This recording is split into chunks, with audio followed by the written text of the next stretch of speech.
¿Cómo están, queridos hermanos y hermanas? La verdad que nuevamente me encontraba en mi estudio personal viendo otra de las visiones magníficas de Ezequiel. Una de las que nosotros como miembros de la Iglesia de Jesucristo, de los santos de los últimos días, más conocemos, que habla de los palos de Judá y de los palos de Efraín. Dice específicamente: y vino a mí la palabra de Jehová diciendo: y tú, hijo de hombre, toma ahora un palo y escribe en él, para Judá y para los hijos de Israel sus compañeros. Toma después otro palo y escribe en él, para José, palo de Efraín, y para toda la casa de Israel sus compañeros. Júntalos luego el uno con el otro, para que sean uno solo y serán uno solo en tu mano. Esta escritura se encuentra en la Biblia y bajo el escrutinio de todo aquel, sea miembro o no de la iglesia, para que lo estudie y para que lo interprete. Así se han encontrado muchas interpretaciones al respecto, y como otras visiones de Ezequiel, tiene una doble interpretación. De hecho, algunos eruditos no miembros de la iglesia hablan de palo con la siguiente interpretación. Lo entienden como vara o cetro, haciendo referencia no a un conjunto de anales, sino al líder tribal, quien llevaba una vara o un cetro.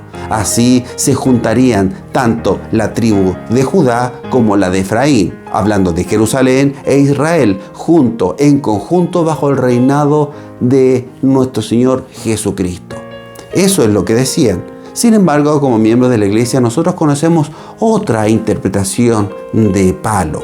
De hecho, la palabra que se encuentra habla de palo, a veces de vara, en la versión griega llamada la Septuaginta. Viene del vocablo etz, que en realidad significa algo más básico, así como madera. Fíjense lo que dice en el manual de instituto al respecto.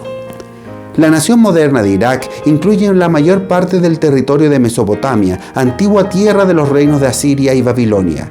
Cuando Ezequiel fue llamado a servir como profeta en el año 593 a.C., vivía en el exilio en Babilonia.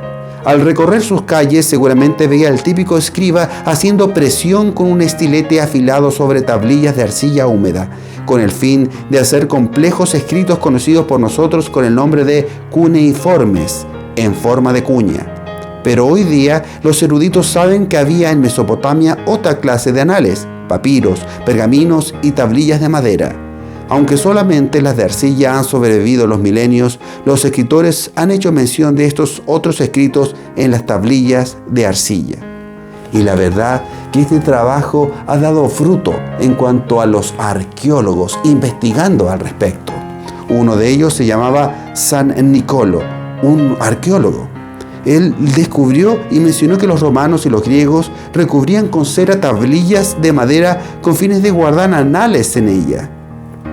De esa manera eran cortadas de tal forma que la superficie quedaba hundida con una especie de pestaña que sobresalía en los cuatro bordes y que servía para mantener la capa de cera en su lugar. Los escribas hacían sus anotaciones en la cera. Los bordes levantados protegían los escritos cuando se juntaban las tablillas. Bueno, ¿es posible entonces que los babilonios hayan hecho lo mismo? 5 años más tarde del descubrimiento de San Nicolo, otro arqueólogo llamado Max Mallowan descubrió algo sin precedentes. Resulta que en un pozo de Nimrud, en una ciudad conocida como Cala en la Biblia, encontraron lo siguiente. Decía que al finalizar el día de trabajo, los obreros habían encontrado fragmentos de 2 juegos completos de tablillas, uno de marfil y el otro de madera de nogal, cada uno compuesto por 18 tablillas. Un descubrimiento que nos enseñaba que efectivamente ellos escribían en maderas o palos. Podríamos entonces leer la escritura de una forma diferente. Estas fueron las palabras que el Señor me dijo: hombre, toma una tablilla de madera y escribe en ella Judá y sus asociados de Israel. Luego toma otra tablilla y escribe en ella José, la tablilla de madera de Efraín y todos sus asociados de Israel. Luego júntalas para formar una sola tablilla y entonces serán una tablilla plegadiza en tu mano. Esta traducción es fiel en lo que respecta al lenguaje y cultura de Ezequiel, según la conocemos y los descubrimientos lo han demostrado. Cuando hablamos de los grupos, de los descendientes de Judá, sin lugar a dudas estamos hablando de la Biblia. Pero cuando estamos hablando de Efraín, y gracias al conocimiento que tenemos, estamos hablando de Leí, de su familia, quien vivió y fue contemporáneo de Ezequiel. Y el Señor mandó que salieran de Jerusalén porque iba a ser destruida. Y fue destruida. Pero Leí viajó hasta llegar al Nuevo Mundo, América, donde escribieron todo lo que el Señor les iba diciendo en planchas de oro. Y nosotros las encontramos hoy en el Libro de Mormón.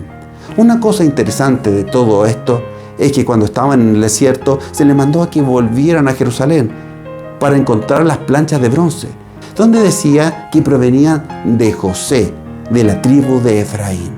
Es decir, ellos escribieron siendo los descendientes de Efraín. El palo de Judá, la Biblia, y el palo de Efraín, el Libro de Mormón. Hoy en día podemos encontrar ambos registros y aprender de ellos. Y ellos cumplen un papel fundamental en el recogimiento espiritual del pueblo de Israel, del cual usted y yo formamos parte. Esa es la importancia del Libro de Mormón. El cumplimiento entonces de la visión de Ezequiel, hoy las estamos viviendo. Disfrutemos de sus palabras. Aprovechemos ese sacrificio. Tomemos y disfrutemos de aquel libro escrito para nosotros en estos tiempos. Esto fue otro Aprendiendo Juntos con David Zurita.